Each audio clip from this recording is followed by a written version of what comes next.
Existe um momento na vida em que até o mais forte se vê sem forças, em que até o escolhido se pergunta se foi esquecido, em que até quem foi ungido pelo próprio Deus questiona se ainda há propósito no meio da dor. E se eu te dissesse que o maior rei de Israel, aquele que o próprio Deus chamou de homem segundo o meu coração, passou por isso não uma, mas dezenas de vezes? Se eu te revelasse que os salmos mais poderosos que você já leu nasceram não de vitórias gloriosas, mas de noites em claro, de lágrimas derramadas no deserto, de gritos silenciosos numa caverna escura, o que você está prestes a descobrir vai mudar completamente sua compreensão sobre o que significa ter fé verdadeira. E mais do que isso, vai revelar que o desespero que você sente hoje pode ser exatamente o lugar onde Deus está preparando seu maior propósito. Vamos voltar 3.000 anos no tempo, para as colinas áridas da Judéia, região que hoje conhecemos como Cisjordânia, território que fica a aproximadamente 80 quilômetros ao sul de onde está a moderna Jerusalém. Imagine por um momento o jovem Davi, não ainda como o rei poderoso que conhecemos, mas como um rapaz de talvez 15 ou 16 anos, cuidando das ovelhas de seu pai Jessé nas proximidades de Belém. Arqueólogos que estudaram a região explicam que pastores da época enfrentavam não apenas o calor escaldante, que podia ultrapassar 40 graus durante o dia, mas também o frio intenso das noites no deserto, quando a temperatura caía drasticamente. Eles ficavam semanas sozinhos, protegendo o rebanho de leões, ursos e ladrões, numa solidão que poucos de nós conseguimos imaginar hoje. A palavra hebraica usada para descrever Davi quando foi apresentado ao rei Saul era Naar, que significa literalmente jovem servo ou rapaz, mas que na cultura da época carregava também o sentido de alguém considerado insignificante, o mais novo, aquele que não tinha voz nem vez nas decisões familiares. Antropólogos culturais revelam que na sociedade patriarcal do antigo Israel, o filho mais novo era frequentemente negligenciado, destinado aos trabalhos mais humildes. Tanto é que quando o profeta Samuel chegou à casa de Jessé, procurando o escolhido de Deus entre seus filhos, Davi nem sequer foi chamado inicialmente. Ele estava no campo, fazendo o trabalho que ninguém mais queria fazer. E foi exatamente ali, naquele lugar de desprezo e invisibilidade, que Deus o encontrou. Mas aqui vem algo que muda tudo. Quando lemos no primeiro livro de Samuel, capítulo 16, versículo 13, que o Espírito do Senhor se apoderou de Davi, a palavra hebraica usada é tzalach, que significa literalmente irromper com poder, vir sobre com força avassaladora. Linguistas explicam que este termo era usado para descrever algo violento, transformador, irreversível. Não foi uma experiência mística tranquila. Foi um encontro tão poderoso que marcou aquele jovem pastor para sempre. E é aqui que precisamos entender algo crucial. Ser escolhido por Deus não significou que a vida de Davi ficou mais fácil. Na verdade, foi exatamente o oposto. Historiadores que estudam o período explicam que após matar Golias, Davi se tornou um herói instantâneo. Mas isso despertou uma paranoia assassina no rei Saul. Durante aproximadamente 10 anos, Davi teve que fugir constantemente, vivendo em cavernas, no deserto de Judá, numa região chamada En-Gedi, próxima ao Mar Morto, uma área tão inóspita que ainda hoje é considerada um dos lugares mais desafiadores do planeta. Geólogos explicam que essa região tem formações rochosas, com cavernas que podem atingir profundidades de até 50 metros. Lugares escuros, úmidos, onde o eco amplifica qualquer som. Foi em lugares como esses que Davi escreveu alguns dos salmos mais desesperados que temos na Bíblia. Vamos ao Salmo 6. Este é um dos 7 salmos penitenciais, escritos em momentos de profunda angústia. Tem misericórdia de mim, Senhor, pois estou fraco. Davi escreve: A palavra hebraica para fraco aqui é umlal, que literalmente significa murchar, definhar, como uma planta que está morrendo por falta de água. Não é apenas cansaço físico, é um estado de esgotamento total, quando você sente que sua própria vida está se esvaindo. Cura-me, Senhor, pois os meus ossos estão abalados. Ele continua. A palavra para abalados vem do hebraico bahal, que significa aterrorizado, em pânico absoluto. Médicos que estudam o texto bíblico explicam que Davi está descrevendo sintomas que hoje reconheceríamos como uma crise de ansiedade severa, talvez até um colapso nervoso. Então vem o versículo que corta como uma lâmina. A minha alma está profundamente perturbada, e tu, Senhor, até quando? Esta pergunta, até quando, aparece 14 vezes apenas no livro dos Salmos. É o grito desesperado de alguém que sabe que Deus está lá, que foi escolhido por Ele, mas que não consegue entender por que o sofrimento continua. Psicólogos especializados em trauma explicam que esta é uma das perguntas mais comuns entre pessoas que passam por sofrimento prolongado. Não é por quê, mas até quando? É o desespero de quem já não aguenta mais esperar, de quem sente que vai quebrar antes que a resposta chegue. Mas aqui está algo que arqueólogos descobriram recentemente que muda nossa compreensão. Escavações em sítios arqueológicos da época de Davi revelaram que cavernas como as de En-Gedi eram usadas não apenas como esconderijos, mas como lugares de lamento ritual. Encontraram-se marcas nas paredes, sulcos profundos feitos com pedras, que historiadores acreditam serem registros de orações, como se as pessoas literalmente gravassem seu desespero na rocha. Imagine Davi sozinho numa caverna escura, ungido rei, mas vivendo como fugitivo, escrevendo suas orações nas paredes porque não tinha mais ninguém a quem falar. É nesse contexto que nascem os salmos mais honestos, mais crus, mais desesperados da Bíblia. O Salmo 13 vai ainda mais fundo. Até quando, Senhor, esquecer-te-ás de mim para sempre? Até quando esconderás de mim o teu rosto? Davi não está apenas perguntando quanto tempo vai durar o sofrimento. Ele está questionando se Deus o abandonou completamente. A palavra hebraica para esconder aqui é katar, que era usada para descrever quando alguém deliberadamente virava o rosto, recusava-se a olhar. É a linguagem de rejeição. E para entendermos o peso disso, precisamos saber que na cultura hebraica antiga, o rosto de Deus era sinônimo de sua presença, seu favor, sua aprovação. Antropólogos explicam que quando um rei ou pai virava o rosto para alguém, significava desfavor total, banimento da comunidade. Davi está dizendo: Deus, parece que você me rejeitou, que não quer mais olhar para mim. E então vem algo ainda mais doloroso. Até quando consultarei com a minha alma, tendo tristeza no meu coração cada dia? A palavra para consultar vem do hebraico yashat, que significa literalmente colocar, mas no sentido de estabelecer conselho.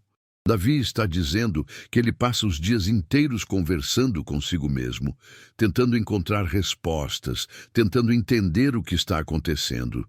Psicólogos modernos chamam isso de ruminação mental, quando você fica preso num ciclo de pensamentos negativos que não levam a lugar nenhum. E a palavra para tristeza aqui é yagon, que não é apenas emoção passageira, mas uma dor profunda, crônica, que se instala e não vai embora. Agora, aqui está o que mais impressiona, e isso é algo que poucos percebem. O Salmo 22, que começa com Deus meu, por que me desamparaste?", foi escrito por Davi aproximadamente 1000 anos antes de Jesus Cristo pronunciar essas mesmas palavras na cruz. A palavra hebraica para desamparar é azav, que significa abandonar completamente, deixar para trás, desistir de. Historiadores explicam que na época de Davi, quando alguém era abandonado no deserto, era praticamente uma sentença de morte. Não havia GPS, não havia resgate. Ser abandonado significava estar sozinho numa terra hostil, cercado por perigos, sem esperança de sobrevivência. E Davi continua: longe estão de minha salvação as palavras de meu bramido. A palavra para bramido vem do hebraico chaga, que é o som que um leão faz quando está ferido. Um rugido de dor e desespero. Não é choro silencioso. É um grito visceral, animal, que vem das profundezas do ser. Zoólogos que estudam o comportamento de grandes felinos explicam que esse rugido específico é emitido apenas em momentos de extrema agonia, quando o animal sente que vai morrer. É essa a linguagem que Davi usa para descrever suas orações.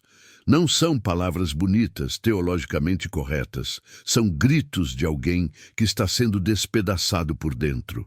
Clamo de dia e não me respondes. De noite e não tenho sossego, ele diz. Para entendermos isso, precisamos saber que, naquela época, as pessoas dividiam a noite em 3 vigílias, cada uma com aproximadamente 4 horas. Especialistas em sono explicam que Davi está descrevendo insônia crônica, quando você não consegue descansar, nem mesmo quando o corpo está exausto. É ficar deitado no escuro, com a mente acelerada, repassando todos os erros, todos os medos, todas as perguntas sem resposta. É sentir que até o silêncio da noite se tornou um inimigo. Mas então, no versículo 3, acontece algo surpreendente. Porém, tu és santo, tu que habitas entre os louvores de Israel. Mesmo no fundo do poço, mesmo sentindo-se completamente abandonado, Davi reconhece quem Deus é. A palavra santo vem do hebraico kadosh, que significa completamente outro, separado, único. Teólogos explicam que este é um dos momentos mais profundos de toda a Escritura, quando alguém, no auge do desespero, ainda consegue afirmar a natureza de Deus. Não porque sente sua presença, mas porque conhece sua verdade. Agora vamos ao Salmo 51, talvez o mais conhecido dos salmos penitenciais, escrito após o profeta Natã confrontar Davi sobre seu pecado com Batseba. Para entendermos o peso disso, precisamos conhecer o contexto histórico. Davi estava no auge do poder, rei consolidado, respeitado, temido. Ele tinha aproximadamente 50 anos de idade, estava em Jerusalém, que ele mesmo havia conquistado e transformado na capital de Israel. Arqueólogos descobriram que o palácio real de Davi ficava na parte mais alta da cidade, de onde tinha vista privilegiada para toda Jerusalém. Foi desse terraço, numa tarde de primavera, que ele viu Batseba tomando banho. O que aconteceu depois, você conhece: adultério, gravidez indesejada, assassinato planejado de Urias, marido de Batseba. Historiadores militares explicam que Urias era um dos 37 guerreiros mais valentes de Davi, um heteu que havia se convertido ao Deus de Israel e era absolutamente leal ao rei. Quando Davi mandou colocá-lo na linha de frente da batalha para que fosse morto, não estava apenas cometendo assassinato. Estava traindo alguém que confiava nele com a própria vida. Especialistas em trauma moral explicam que esse tipo de traição cria uma ferida psicológica profunda no agressor, porque viola não apenas regras externas, mas a própria identidade moral da pessoa. E então vem o Salmo 51. Compadece-te de mim, ó Deus, segundo a tua benignidade. A palavra hebraica para benignidade é chesed, que é uma das palavras mais ricas e complexas de toda a língua hebraica. Significa amor leal, misericórdia inquebrantável, fidelidade que não depende do comportamento do outro. Teólogos explicam que chesed é o amor que Deus tem por Israel, apesar de todas as suas traições. É a graça que não pode ser merecida nem perdida. E Davi está apelando exatamente para isso, porque sabe que não tem nada mais a oferecer. E segundo a multidão das tuas misericórdias, apaga as minhas transgressões. A palavra para apagar vem do hebraico machar, que significa literalmente esfregar, limpar completamente, como quando você lava uma mancha até que não reste nenhum vestígio. Na época de Davi, escribas escreviam em tábuas de cera ou pergaminhos, e quando cometiam um erro, tinham que esfregar fisicamente a escrita até que desaparecesse. Davi está pedindo que Deus faça isso com seu pecado, que o remova tão completamente que seja como se nunca tivesse existido. Lava-me completamente da minha iniquidade e purifica-me do meu pecado.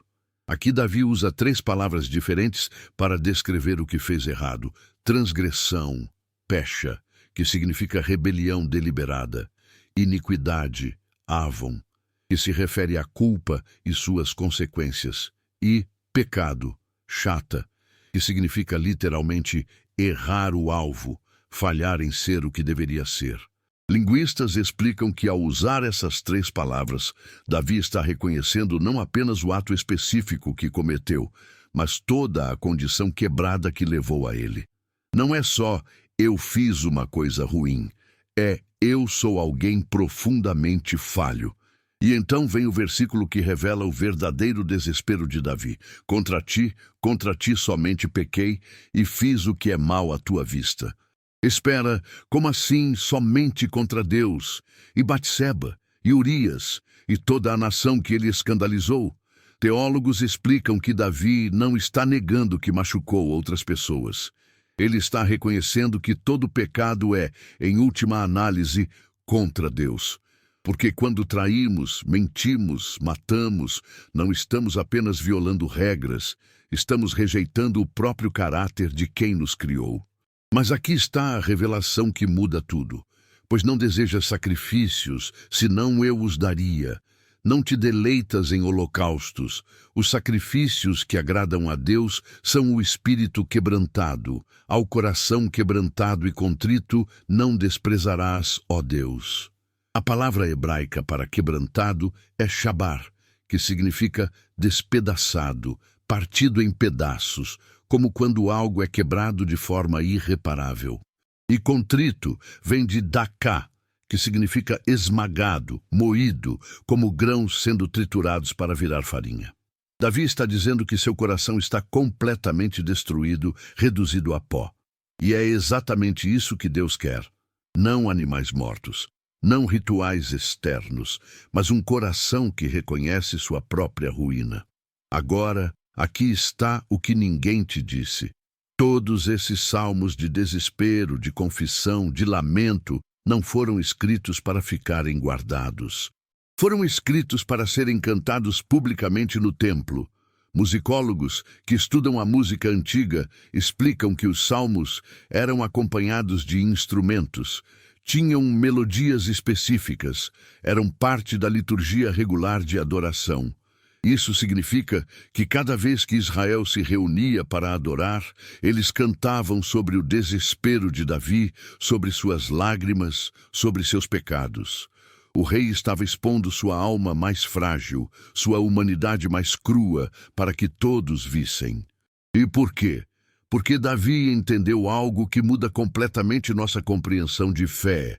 Ser homem segundo o coração de Deus não significa ser perfeito, significa ser honesto, não significa nunca falhar, significa nunca esconder a falha. Deus não chamou Davi de especial porque ele nunca pecou ou nunca duvidou. Ele o chamou assim porque quando pecava, confessava. Quando duvidava, clamava. Quando estava desesperado, transformava o desespero em oração. Especialistas em desenvolvimento espiritual explicam que existe uma diferença crucial entre religiosidade e espiritualidade verdadeira. Religiosidade é quando você tenta impressionar Deus com sua performance, quando esconde suas falhas, quando finge que está tudo bem quando está tudo quebrado. Espiritualidade verdadeira é quando você para de fingir e começa a se apresentar diante de Deus exatamente como você é, fraco, assustado, confuso, desesperado, quebrado. E é exatamente aí que Deus pode trabalhar. porque ele não conserta máscaras, ele restaura corações. Vamos olhar para o Salmo 119, versículo 67. Antes de ser afligido, andava errado, mas agora guardo a tua palavra. A palavra hebraica para afligido é aná, que significa ser humilhado, ser subjugado, ser quebrado. Não é sofrimento aleatório, é dor com propósito, sofrimento que ensina. E Davi está dizendo algo revolucionário. Eu precisava ser quebrado para aprender a obedecer. Enquanto estava confortável, seguro, no controle, eu me desviava. Foi só quando perdi tudo que aprendi o que realmente importa. Psicólogos que estudam crescimento pós-traumático explicam que existe um fenômeno documentado onde pessoas que passam por sofrimento extremo frequentemente relatam mudanças profundas e positivas em suas vidas. Não porque o sofrimento em si seja bom, mas porque ele força uma reavaliação completa de prioridades, valores, identidade. O que você achava que era importante se revela superficial. Quem você achava que era desmorona. E no meio das ruínas, você tem a chance de reconstruir sobre uma fundação mais verdadeira. Deus não causa sofrimento por prazer sádico, mas Ele permite que aconteça porque sabe que há lições que só aprendemos quando somos forçados a nos desprendermos de tudo que achávamos que nos definia. Quando Davi estava fugindo no deserto, não tinha palácio, não tinha exército, não tinha segurança. Mas foi exatamente ali que escreveu: "O Senhor é meu pastor, nada me faltará." Quando não tinha mais nada material, descobriu que tinha tudo espiritual. Quando perdeu todos os confortos externos, encontrou o consolo interno que nada pode tirar. Agora vamos ao momento de virada, que aparece em vários dos salmos de Davi. Pega o Salmo 13 de novo, aquele que começa com "Até quando, Senhor?" Os primeiros 4 versículos são puro desespero. Deus esqueceu de mim, escondeu seu rosto. Tenho tristeza no coração cada dia, meu inimigo vai prevalecer. É escuridão total. Mas então, no versículo 5, acontece algo. Eu, porém, confio na tua benignidade. Na tua salvação se alegra o meu coração. Espera. Como você vai do desespero total para meu coração se alegra em um único versículo? Não há descrição de que algo mudou externamente. Deus não falou, a situação não melhorou. Os inimigos ainda estão lá. Então, o que aconteceu? Teólogos explicam que esta é a estrutura de lamento que aparece em dezenas de salmos. Queixa, depois declaração de confiança. Mas não é uma mudança forçada, não é "vou fingir que está tudo bem". É algo mais profundo. É o momento em que, no fundo do desespero, você se lembra de quem Deus é. Não por causa do que você sente, mas apesar do que você sente. A palavra hebraica que Davi usa para confio é batash, que significa literalmente estar seguro, descansar em, como uma criança que dorme tranquila no colo do pai, mesmo em meio a uma tempestade. Não é que a tempestade acabou, é que a criança sabe que está segura independente da tempestade. Isso não é fé cega, é fé forjada. É conhecer o caráter de Deus tão profundamente que você consegue se segurar nele mesmo quando não vê nenhuma evidência externa de sua presença. E aqui está algo que descobertas recentes em neurociência confirmam de forma fascinante. Estudos sobre resiliência emocional mostram que pessoas que conseguem reinterpretar situações estressantes através de uma estrutura de significado mais ampla experimentam mudanças mensuráveis na atividade cerebral, especialmente em regiões associadas à regulação emocional. Em termos simples, quando você consegue olhar para seu sofrimento e dizer "Deus ainda está no controle, isso ainda tem propósito", seu cérebro literalmente funciona de forma diferente. O desespero não desaparece, mas você ganha capacidade de não ser consumido por ele. Davi faz isso repetidamente. No Salmo 22, depois de toda aquela descrição agonizante de abandono, ele muda no versículo 22.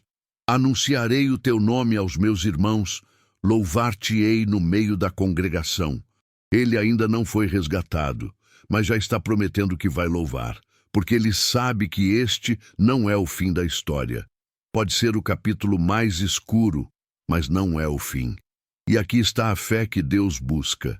Não a fé que só acredita quando vê, mas a fé que declara vitória no meio da batalha, que canta no meio da prisão, que louva no meio do vale. Especialistas em formação espiritual explicam que este é o paradoxo central da fé cristã. Nós crescemos mais não quando tudo está bem, mas quando tudo está quebrado.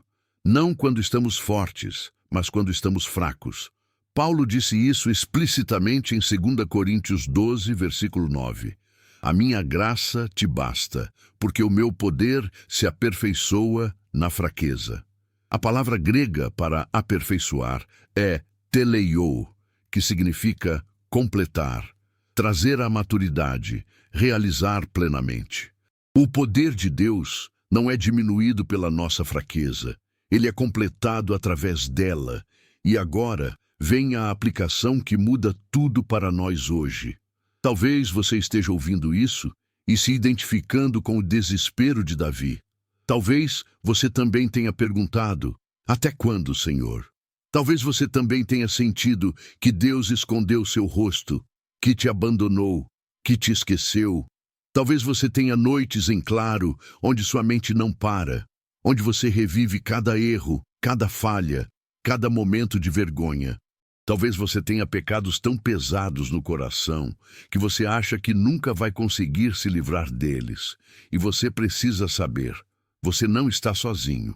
Você está em boa companhia, porque o homem que Deus chamou de segundo o meu coração passou por exatamente isso. Mas aqui está o que você precisa entender. O desespero de Davi não foi um defeito na fé dele. Foi o caminho para uma fé mais profunda. Ele não escreveu aqueles salmos apesar do desespero. Ele os escreveu através do desespero, porque transformou sua dor em diálogo com Deus. Ele não guardou para si, não fingiu que estava tudo bem, não tentou ser forte sozinho. Ele derramou tudo, sem filtros, sem pretensões, sem máscaras, diretamente nos ouvidos de Deus. E Deus não rejeitou. Deus não disse, você devia ter mais fé. Deus acolheu cada lágrima, cada grito, cada pergunta desesperada e as transformou em escritura sagrada que sustenta milhões até hoje. Então, se você está desesperado hoje, não esconda isso de Deus. Ele já sabe. Mas Ele quer que você traga para Ele, não com palavras bonitas, não com teologia perfeita, mas com a verdade crua do que você está sentindo. Grite se precisar gritar, chore se precisar chorar, pergunte até quando, quantas vezes for necessário, porque cada uma dessas orações está construindo em você uma capacidade de intimidade com Deus que você nunca teria se tudo fosse fácil. E se você está carregando culpa, como Davi carregou após o pecado com Batseba, precisa saber, confessar não é só admitir o que você fez de errado. É reconhecer que você não pode consertar sozinho. É largar a ilusão de controle e se jogar completamente na misericórdia de Deus. Psicólogos explicam que culpa não confessada se torna tóxica, envenenando cada área da vida. Mas culpa trazida à luz, exposta diante de Deus, se transforma em arrependimento genuíno que leva à restauração. O propósito da dor não é te destruir, é te reconstruir, não é te enfraquecer, é te mostrar onde você estava se apoiando em fundações falsas. Não é punição divina, é pedagogia divina. Deus é o grande professor, e algumas lições só podem ser aprendidas no fogo. Quando Ele permite que você passe pelo deserto, não é porque te abandonou, é porque está te ensinando a sobreviver com menos, para que você descubra que tem mais do que imaginava. E aqui está a conexão final, a que arrebenta com tudo. Quando Jesus estava na cruz, ele citou Davi. Deus meu, por que me desamparaste? Eram palavras de Davi 1000 anos antes. Jesus, que nunca pecou, que sempre fez a vontade do Pai perfeitamente, experimentou o desespero que Davi experimentou. Por quê? Porque ele estava carregando nosso pecado. Estava experimentando a separação de Deus que nosso pecado causa. Estava descendo ao nosso inferno para poder nos resgatar dele.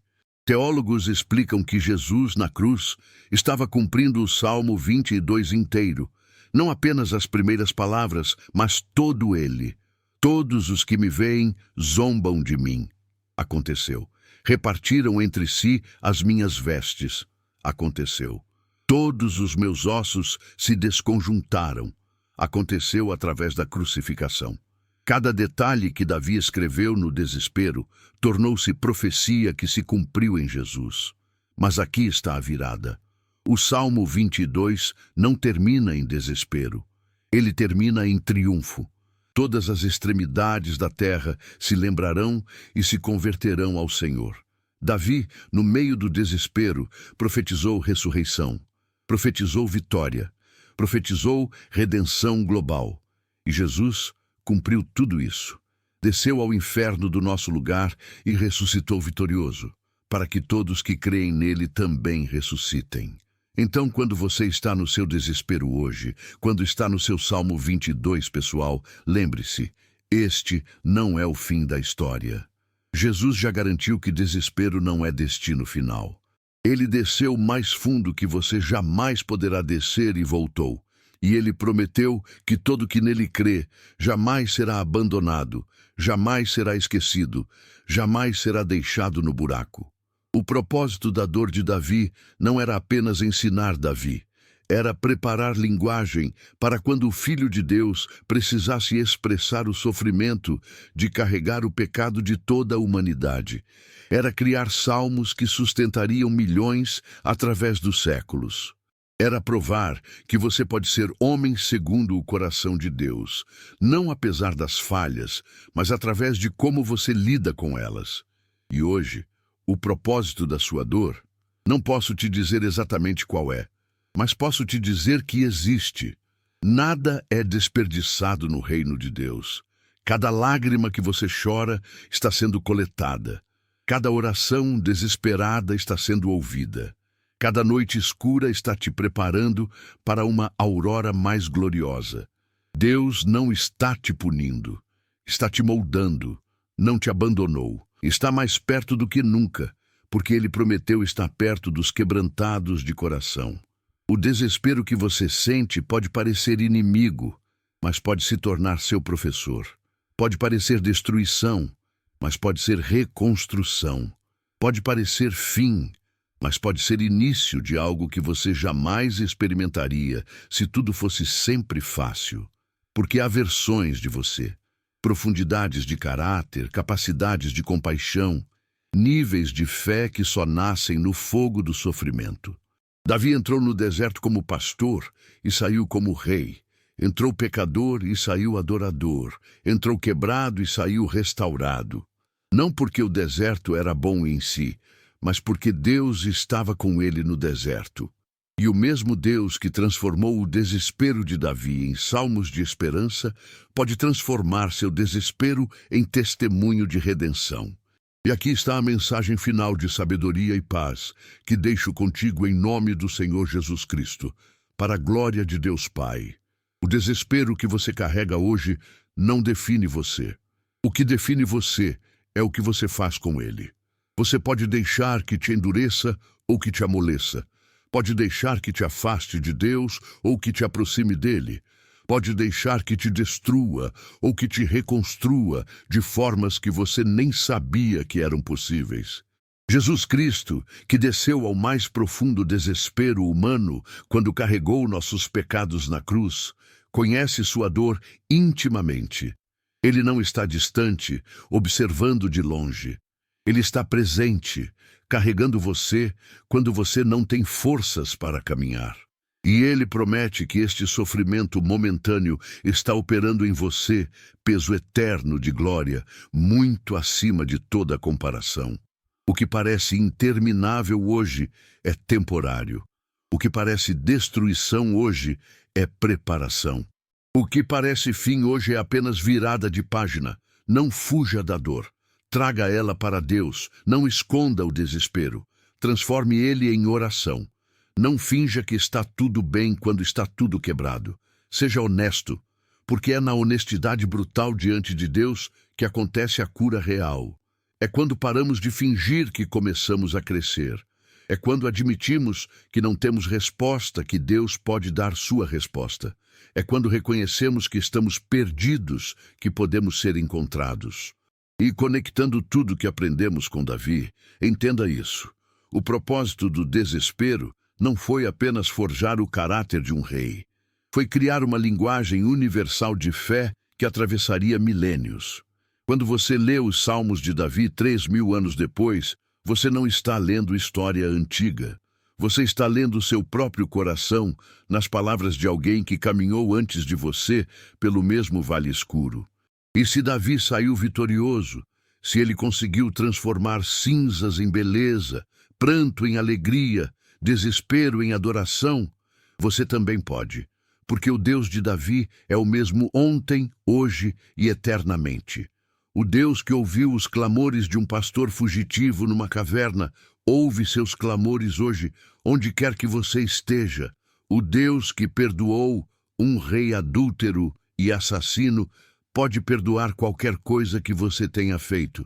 O Deus que transformou o maior fracasso de Davi numa das mais belas expressões de arrependimento da história pode transformar seu fracasso em testemunho. E aqui está a verdade final que você precisa carregar no coração. Seu desespero hoje pode ser o salmo de esperança de alguém amanhã. Sua dor hoje pode se tornar o bálsamo de cura de outra pessoa no futuro. Suas lágrimas hoje podem regar as sementes de fé de gerações que você nem conhece.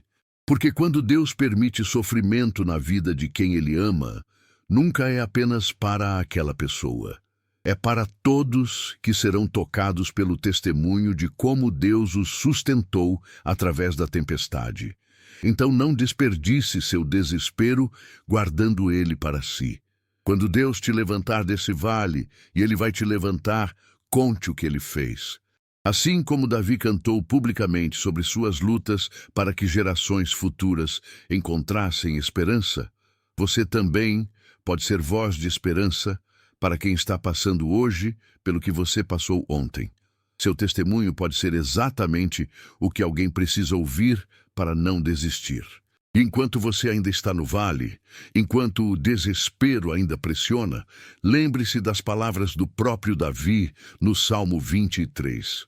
Ainda que eu andasse pelo vale da sombra da morte, não temeria mal algum, porque tu estás comigo. Note que ele não diz, se eu andar pelo vale. Ele diz, ainda que eu ande, porque ele sabia que vales são inevitáveis. Mas também sabia que a presença de Deus no vale torna o vale suportável. Não remove o vale, mas remove o medo do vale. A vara e o cajado de Deus te consolam. A palavra hebraica para vara é shebet, que também significa cetro, símbolo de autoridade e poder. É com isso que o pastor defende as ovelhas dos predadores. E cajado vem de Mishena, o instrumento que o pastor usa para guiar gentilmente as ovelhas de volta ao caminho quando elas se desviam. Especialistas em pastoreio antigo explicam que pastores usavam o cajado para alcançar ovelhas que caíam em buracos ou ficavam presas em lugares perigosos. Eles estendiam o cajado, a ovelha se agarrava e o pastor puxava ela para a segurança. Então, quando você está no buraco mais profundo do seu desespero, quando está preso num lugar de onde não consegue sair sozinho, o cajado do bom pastor está sendo estendido para você. Agarre-se a ele. Confie que ele tem força para te puxar. Pode doer enquanto você está sendo resgatado. Pode ser desconfortável, mas é o caminho para a liberdade. E Davi continua, preparas uma mesa perante mim na presença dos meus inimigos. Isso é radical. Deus não espera até que todos os problemas sejam resolvidos, até que todos os inimigos sejam derrotados. Ele prepara banquete no meio do campo de batalha. Ele restaura sua alma enquanto a guerra ainda acontece ao redor. E isso, meu amigo, é a essência da fé. Descobrir que você pode ter paz no meio do caos, alegria no meio da tristeza, esperança no meio do desespero, porque a presença de Deus transforma qualquer ambiente. Unges a minha cabeça com óleo, o meu cálice transborda. Antropólogos explicam que na cultura do Oriente Médio antigo, ungir a cabeça com óleo era sinal de honra, celebração, bênção especial. Era o que se fazia com convidados importantes. E Davi está dizendo que mesmo depois de tudo que passou, mesmo carregando as cicatrizes de todas as batalhas, Deus o trata como convidado de honra. Não há vergonha, não há rejeição, há restauração completa da dignidade. E o cálice que transborda não é apenas metáfora bonita.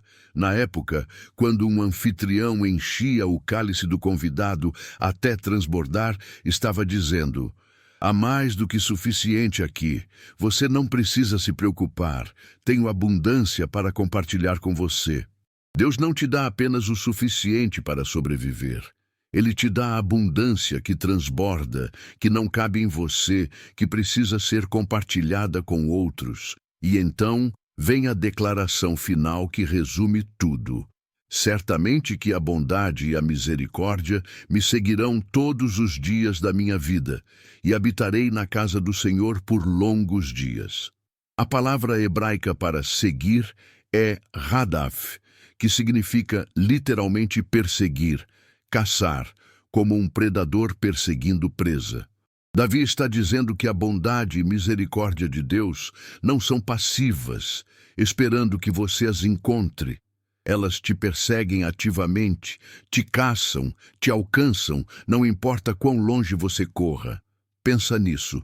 O mesmo Davi que passou anos sendo perseguido por Saul, fugindo de caverna em caverna, agora declara que está sendo perseguido pela bondade de Deus. A caçada não acabou, mas o caçador mudou, e o objetivo da perseguição mudou. Não é mais destruição, é restauração. Não é mais morte. É vida abundante. Que a paz de Deus, que excede todo o entendimento, guarde seu coração e sua mente em Cristo Jesus. Que você encontre nele descanso para sua alma cansada. Que você descubra, como Davi descobriu, que chorar aos pés de Deus é melhor que rir longe dele. Que você experimente a verdade libertadora de que Deus não rejeita corações quebrados, ele os prefere. Porque corações inteiros acham que não precisam de conserto.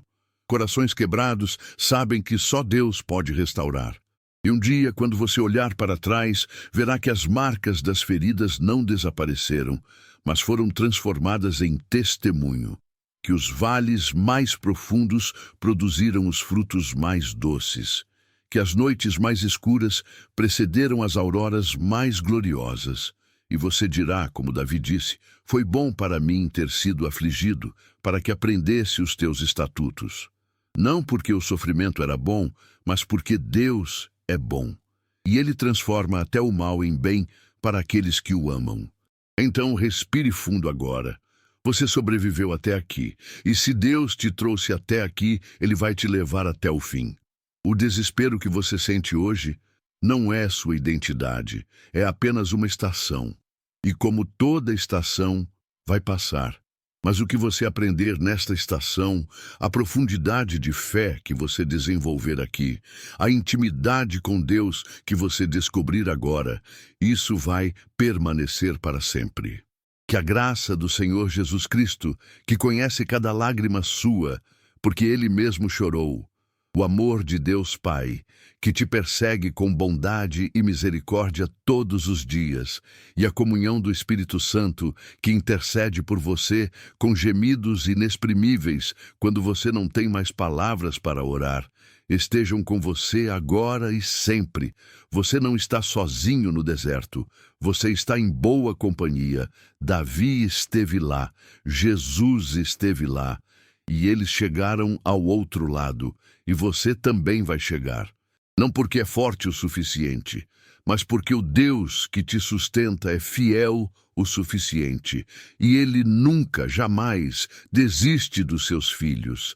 Que esta palavra te fortaleça hoje, que te dê coragem para mais um dia, que te lembre que seu desespero não é o fim da história, mas apenas o capítulo que precede a redenção mais gloriosa, e que você nunca esqueça, o Deus de Davi é seu Deus.